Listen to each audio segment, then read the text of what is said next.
آموزش اول افتر افکت که قرار با منوی افتر افکت آشنا بشیم. در مورد نصبش که از اونجایی که ما نسخه رو نصب میکنیم که نمیشه الان من آموزشش رو بذارم تو یوتیوب و ویدیو حل میشه به نحوی نصبش رو در سایت‌های ایرانی پیگیر بشین و نصبش بکنیم. این منوی خود افتر افکت که به صورت پیش‌فرض میاد بالا. البته اینجا هیچ پروژه‌ای هم وارد نیست. از این خدمت که الان که گفتم اینجا هم سربرگ داره که اسمش نوشته پروژه. اینجا میتونید پروژه‌هاتون وارد کنید. دبل کلیک کنید میتونید فیلماتون رو کلیپاتون رو انتخاب بکنید و واردش بکنید. یا همین که اینجا یک توشه ایجاد بکنید، همچنین بر پروژه ها رو میتونید انتقالش کنید داخل همین توشه.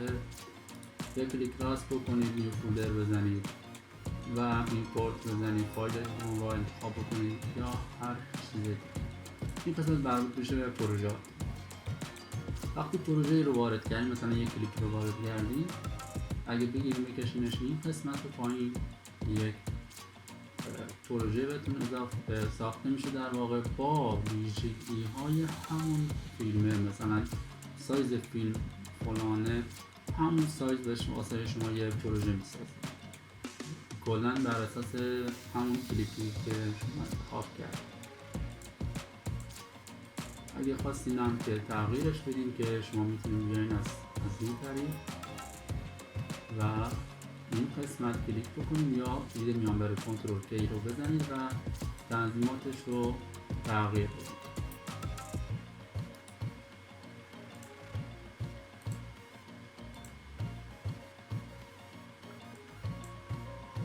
ببینید سایز فیلم، ارزش، ارتفاعش. اگه روی کلیک نکرده باشین تنظیماتش واسهتون بالا نمیاد، همونجوری که شما هم مشاهده کردید. این مشخصات کامل این کلیپ. قسمت بعدی این قسمت دستش که شما میتونید تنظیمات روی کلیپتون رو اعمال بکنید، مثلا کرافش کنید، اسکیلش بکنید، پوزیشنش رو تغییر بدید، کاتش بکنید، کوچیک بزرگش کنید یا هر بلایی که میتونید سرش در بیارید. بیشتر روی این قسمتی که ما باهاش کار داریم.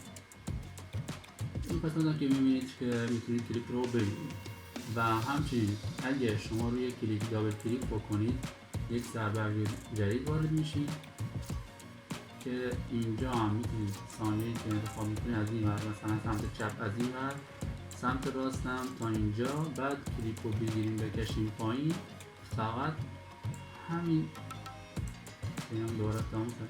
همین چند ثانیه انتخاب میشه و میاد پایین. ببینید که سایزش هم مشخص هست. اینجا الان شدن دوتا پروژه. بعدش حواستون باشه دیگه از اینجا برگردیم به سربرگ اصلیتون که کل کلیپتون رو ببینید. یک قدم ابزارهاست مثل تغییر پوزیشن، افکت و پلی، از این حرفا که میتونید انجام بدید. قسمت بالا سربر داریم برای اسم فایل که میتونید فایل جدید بسازید، پروژه جدید بسازید، پروژه جدید رو باز بکنید، ایمپورت بکنید یا پروژهتون رو اکسپورت بکنید توی برنامه‌های دیگه که بعدا حتما باهاشون کار داریم و ازشون استفاده میکنیم. واسه قسمت اول کافیه و وقتی که این کلیپ رو ببینید راحت‌تر باش کنار میایید و آموزش هایی که به صورت پروژه محور هستش رو به راحتی یاد میگیریم و خیلی سردرگم نمیشیم. پروژه ها به صورت خیلی روون قرار آموزش داده بشه و شما میتونید ازشون استفاده بکنید و به راحتی یاد میگیریم. مثلا نیاز نیست شما دانش قبلی داشته باشید و واسهتون سخت باشه. خیالتون راحت که میتونید به راحتی این کلیپ ها رو یاد بگیرین، آموزش ها رو یاد بگیرین و ازشون استفاده بکنید توی پروژه هاتون. تا آموزش دوم بدرود.